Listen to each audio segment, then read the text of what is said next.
तुम्हाला माझा एक अनुभव सांगू का? आयुष्यात ना काही होऊ देत, प्रयत्न करणे कधी सोडायचे नाही.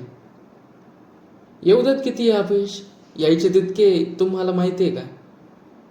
जितके तुम्हाला अपयश येतं ना, तितकेच तुम्ही पुढे जाता, काहीतरी नवीन शिकता.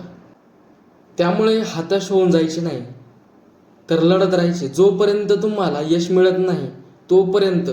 हे माझे वैयक्तिक विचार आहेत. बाकी तुमचे काय विचार आहेत कमेंट करून नक्की कळवा. श्री स्वामी समर्थ. फक्त एक गोष्ट लक्षात घ्यायची, श्री स्वामी समर्थ आहेत पाठीशी, त्यामुळे घाबरायचे नाही. आज ना उद्या यश तुम्हाला मिळेलच. कारण तुम्हाला जितकी आतुरता आहे ना यश मिळवण्याची, तितकीच आतुरता तुमच्या यशाला आहे तुमच्या जवळ येण्याची. हे लक्षात ठेवा. श्री स्वामी समर्थ. मागे ओढणारे भरपूर पडतील बरं का तुम्हाला. तुमच्या आजूबाजूला पण मग खचून जायचं नाही, तर नव्याने पुन्हा झेप घेण्यासाठी तयार व्हायचे, सज्ज व्हायचे. हे यश आहे ना, यश ही तुमचीच वाट बघत आहे. त्यामुळे तुम्हाला माहिती आहे का, हारूनही जो माणूस जिंकतो तो खरा माणूस.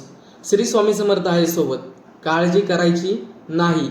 लवकरच तुमचे यश तुमच्या जवळ असेल. तुमचे कष्ट स्वामी वाया जाऊ देणार नाहीत. काळजी करू नका. अशक्य शक्य करतील स्वामी. श्री स्वामी समर्थ.